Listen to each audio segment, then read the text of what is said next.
बॉम्बे आया पहली बार और फ़ोन चोरी हुआ, जो था MI, नाम भूल रहा हूँ, प्राइम कुछ आता था फ़ोन, वो था। वो चोरी हुआ। उसके बाद 2018 में ही MI Y2 लिया मैंने, और तब से लेके आज तक 5 साल से मैं MI Y2 चला रहा था, क्योंकि घिस चुका है फ़ोन, पूरा घिस चुका है, फूट चुका है, इसका कैमरा फूट चुका है, इससे स्कैन नहीं होता कुछ, और तमाम तरह की परेशानियां इसमें हैं। बहुत स्लो हो गया था। इसका वॉल्यूम बटन्स ख़राब हैं, वॉल्यूम कम ज़्यादा नहीं होती। लॉक अनलॉक बटन ख़राब है, मैं टैप कर ही खोलने की कोशिश करता हूँ, बार बार टैप करता रहता हूँ। एक लाइन एड्स आते रहते हैं जो हटते नहीं। लेकिन हर बार जब भी मुझे किसी ने कहा, मैंने यही कहा कि मैं आईफोन लूँगा, और 5 साल तक मैं कहता रहा कि मैं लूँगा। एक दिन अचानक इस महीने, ये भी पिछले 1 साल से चला रहा था कि इस महीने लूँगा, और इस महीने फाइनली तय किया कि मैं आईफोन लेने जाऊँगा। सबसे पहले हम हमारे एक यहाँ पर भैया है, नरेश भैया, उसके अलावा मेरे दोस्त अमित खरे और मैं, हम लोग तीनों जो है पहुँचे क्रोमा इन्फिनिटी मलाड के क्रोमा में हम पहुँचे, और वहाँ पर हमने तय किया कि हम आईफोन 14 लेंगे। आईफोन 14 लेने के इरादे से हम गए थे, लेकिन हमने थोड़े बहुत फीचर्स देखे और सोचा कि जब काम 10 रुपये में हो रहा है तो 19 क्यों दें। तो हम लोगों ने आईफोन 13 लेने का तय किया। आईफोन 13 ग्रीन कलर का हमको वहाँ मिल रहा था फाइनेंस पर। सेल्समैन ने मंगवा लिया, तो हमको उसने कहा कि आप चले जाइए फाइनेंस डेस्क पर, ये फ़ोन लेके, और डेस्क हो जाएगा। वो 64,900 का फ़ोन हमको वहाँ मिल रहा था। जब हम ये कर रहे थे, नरेश भैया ने फ़ोन लगाया एक दूसरे क्रोमा पे जो कांदीवली में है, और उन्हें पता चला कि 62,000 में मिल रहा है। तो उन्होंने ऐसा किया कि किसी का फ़ोन आ रहा है, वो बाहर चले गए, मैं उनके पीछे गया, और फिर उन्होंने अपना धूम का जो सीन है उस वैसा उन्होंने किया। किसी का फ़ोन आया ही नहीं था। दरअसल 64,000 वहाँ था, 62,000 कांदीवली में था। 2,000 बचाने के लिए हमने एक ऑटो किया और कांदीवली क्रोमा हम पहुँच गए। कांदीवली में 62,000 में ग्रीन अवेलेबल नहीं था, ब्लू आईफोन 13 हमें 62,000 में मिल रहा था। उसके लिए सब तैयारियां हो गई। हम जाके फाइनेंस वाले के पास बैठे, उसने मेरा सारी इन्फॉर्मेशन ली, मेरा आधार कार्ड, पैन कार्ड और नंबर, ईमेल आईडी, फ़ोटो खींची, थंब इम्प्रेशन लिया, सारी चीज़ें उसने ली। मैं खुश था कि फाइनली फ़ोन आएगा, और उसने कहा सर आपका सिबिल स्कोर -1 है, आपको लोन नहीं मिल सकता। मैं निराश हुआ, मुझे लगा शायद अब फ़ोन नहीं मिलेगा। लेकिन फिर इसके बाद नरेश भैया ने अपना क्रेडिट कार्ड दिया, अपना सारी इन्फॉर्मेशन दी, कोशिश करी कि शायद इससे आईफोन मिलेगा, लेकिन वो भी अटैम्प्ट फेल हुआ, क्योंकि उनके एड्रेस में न जाने कहाँ से दुनिया में उनके एड्रेस में एक हैशटैग था, जो हैशटैग हट नहीं रहा था, रॉन्ग एड्रेस था, तो अप्रूव नहीं हुआ, और हम लोग निराशापूर्ण तरीके से घर आ गए। ऐसा लगा शायद अब उम्मीद खत्म हो गई। लेकिन फिर से हमारा एक दोस्त शिवम अग्रवाल, जिसके पास क्रेडिट कार्ड था, जिसका सिबिल स्कोर 400 से ऊपर, में ध्यान रखिए 500 से ऊपर, मुझे बता रहे हैं मेरे डायरेक्टर जो शूट कर रहे हैं, 500 से ऊपर उनका सिविल स्कोर था शिवम अग्रवाल का।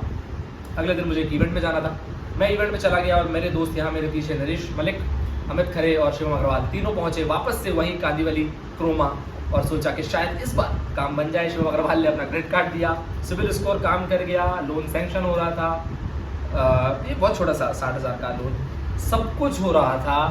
और जब उन्होंने पूछा कि आपका एड्रेस प्रूफ क्या है, हम लोग यहाँ के नहीं हैं कोई भी, नरेश भैया हरियाणा के हैं, अमित खरे मध्य प्रदेश के हैं, मैं मध्य प्रदेश का हूँ, शिवम अग्रवाल मध्य प्रदेश का, बॉम्बे का कोई नहीं है, तो एड्रेस प्रूफ क्या लगाया जाए। उसके लिए रेंटल एग्रीमेंट एड्रेस प्रूफ लगाया गया, और उन्होंने एक मासूम से सवाल पूछा कि आपका रेंटल एग्रीमेंट कब तक है, तो हमारे मासूम से दोस्त ने कह दिया कि वो तो एक्सपायर होने वाला है। तो क्रोमा ने हाथ जोड़ लिए और कहा सॉरी, आपको लोन नहीं मिल सकता। ये लोग निराशापूर्ण तरीके से लौट आए, और ये दूसरा अटैम्प्ट, कहना चाहिए तीसरा अटैम्प्ट, फाइनली फेल हो गया।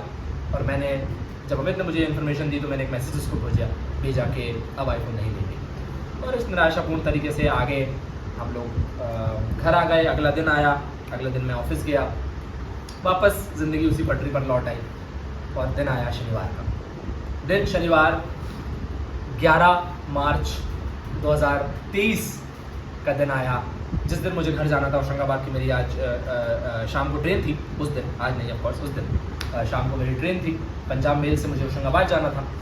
सुबह हम लोग पोहा खाने के लिए और जूस पीने के लिए मलाड़ा से गोरेगांव अपनी स्कूटी पर गए। पोहा हमें नहीं मिला, पोहा खत्म हो चुका था। जूस पीते पीते मुझे ख्याल आया कि क्यों ना लौटते हुए एक बार विजय सेल्स पे चेक करें। हमने क्रोमा चेक कर चुके थे, हम यूनिकॉर्न चेक कर चुके थे, हम मेपल चेक कर चुके थे। हमने कहा विजय सेल्स पे एक बार चेक करते हैं कि क्या कोई उम्मीद जग सकती है। याद रखिए 3 अटेम्प्ट फेल हो चुके हैं आईफोन लेने के। और इसके बाद हम लोग पहुँचे विजय सेल्स। विजय सेल्स 11 बजे खुला ही था। हम लोग पहले कस्टमर होंगे जो विजय सेल के मलाड़ वाले इन्फिनिटी के बगल वाले शोरूम में घुसे और अपना आईफोन लेने के लिए एंटर हुए। हमने सीधे जाते से यही पूछा, क्यों फिजूल में चीज़ें पूछना, हमने सीधे यही पूछा फाइनेंस डेस्क कहाँ है।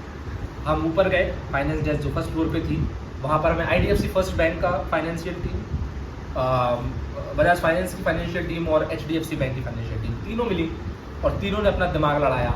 उन्होंने फिर से वही प्रोसीजर अपनाई जो क्रोमा वाले ने अपनाई थी। उन्होंने मेरा आधार कार्ड नंबर पूछा, मेरा पैन कार्ड पूछा, मेरा ईमेल एड्रेस पूछा, मेरा नाम पूछा, सब पूछा। और सब कुछ डालने के बाद हमने कहा सॉरी सर, आपका सिबिल स्कोर -1 है, आपको कोई लोन नहीं मिल पाएगा। इसके बाद अमित खरे जो मेरे दोस्त थे, जो मेरे साथ चले थे, उनका Aadhaar card number, PAN card number, email ID सब कुछ मांगा गया। एड्रेस हमारे पास रेंटल एग्रीमेंट हमारा था, हमने कुछ दिन पहले करवाया था।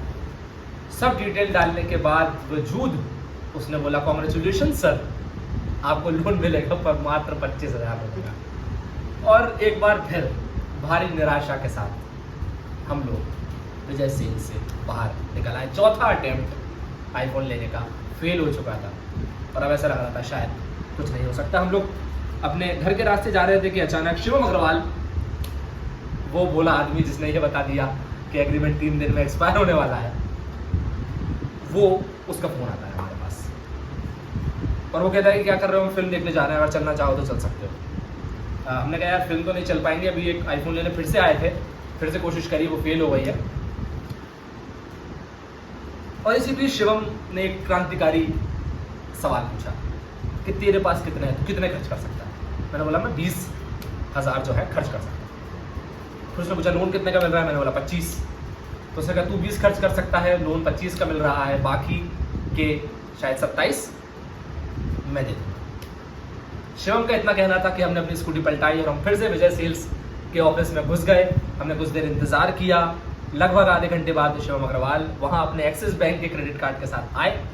हम वापस से जितेंद्र भाई के पास गए। जितेंद्र भाई जो IDFC फर्स्ट बैंक के फाइनेंशियल टीम के सदस्य थे, जिन्होंने हमारी मदद की थी कि हमें विजय सेल्स से आईफोन मिल सके। जितना हम उसको देख के खुश हुए, उससे ज़्यादा वो हमें देख के खुश हुआ, क्योंकि उसकी सेल शायद होने वाली थी, उसे उम्मीद थी। हम गए, ये 5वां अटैम्प्ट था। 5वां अटैम्प्ट जब अमित खरे के SBI अकाउंट से EMI बननी थी, शिवम अग्रवाल के क्रेडिट कार्ड से 27,000 का पेमेंट होना था, 20,000 का पेमेंट मेरे डेबिट कार्ड से होना था, आईफोन मेरे लिए लिया जा रहा था। अमित खरे के मोबाइल में 5% बैटरी बची थी। उस 5% बैटरी में हमें सारे डॉक्यूमेंटेशन करना था, एड्रेस प्रूफ देना था, आधार कार्ड, पैन कार्ड देना था, विटनेसेस लगाने थे, सब कुछ हमें उस 5% बैटरी में करना था। लेकिन ईश्वर तय कर चुका था कि iPhone 13 ब्लू कलर विजय सेल्स मलाड़ वेस्ट से आना था और वो हुआ। 5% बैटरी में सभी डॉक्यूमेंटेशंस पूरे हुए, सारी बिलिंग प्रोसीजर पूरी हुई, इनवॉइसिंग पूरी हुई। ये सब कुछ 1 घंटे के अंदर हो गया। हम पिछले 4 दिन से 5 अटैम्प्ट कर चुके थे, 4 अटैम्प्ट कर चुके थे कि आईफोन लें, लेकिन सारी अटैम्प्ट फेल हो रही थी। एक दिन नाश्ता करने निकले, वापस लौटे, विजय सेल्स में रुके। शिवम का फ़ोन आया, वो चाहता था कि वो पैसे दे, उसने दिए।